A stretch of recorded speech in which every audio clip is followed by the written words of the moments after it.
we'll all agree that it's really sad when certain areas close down, particularly like things that are part of our history. You know, the sort of thing, the shops you went to when you were younger, chums, do you remember?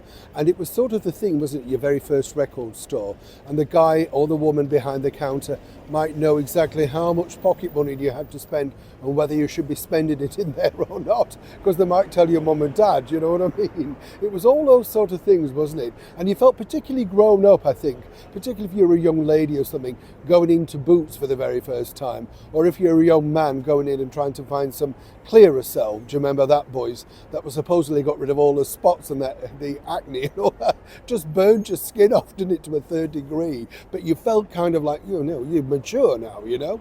So it's always sad when you look at certain things and they disappear from the landscape. Over the last few years, we've seen things close down at the rate of knots. You know, major brands over here in the United Kingdom, like Woolworths, you know, that was always a favourite of mine, not just for the pick and mix, obviously, but, you know, when I worked in the record industry, Woolworths was the place that you really needed to get your record in to be able to have a hit. It was very powerful. And let me tell you, Woolworths did deals with record labels where basically you gave them 50,000 copies of the single free, and then they would measure that to see if they were going to order some more.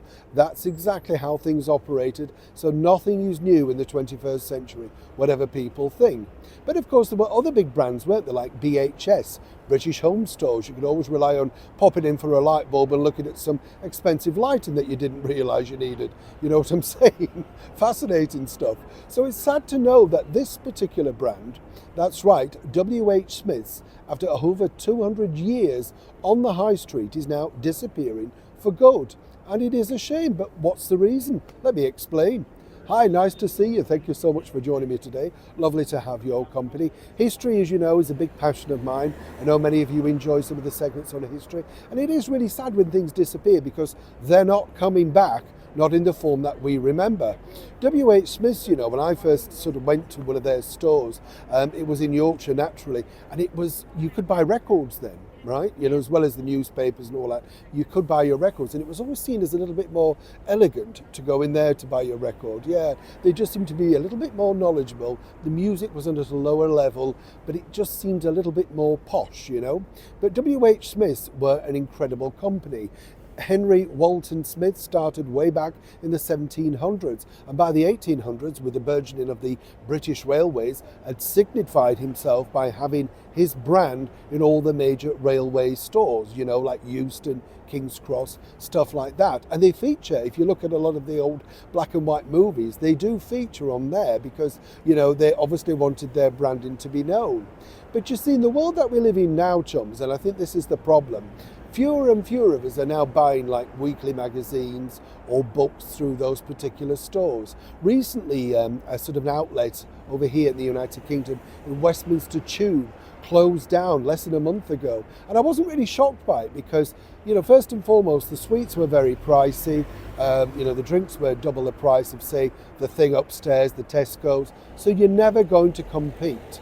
But it is always sad when it's removed. Now, apparently the name is going away seemingly because that core brand business is going with it. The travel division is going to carry on in some shape or form. But I wanted to throw this out to you, really. I wanted to ask, what do you think to this? Because, you know, is there a favourite brand that you have now lost that, you know, you think, well, you know, that's never coming back? I mean, there were local things, weren't there? Like I remember in Dewsbury in West Yorkshire, there was a place called Caddy's Ice Cream.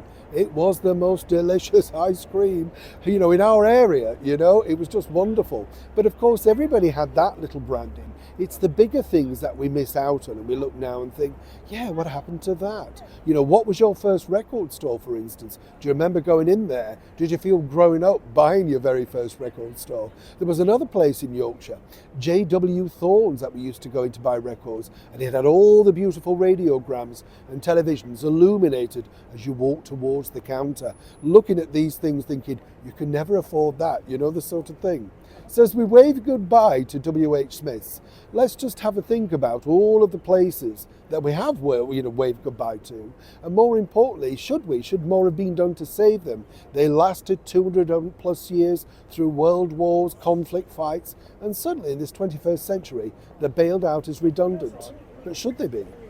Neil Sean in the very heart of London.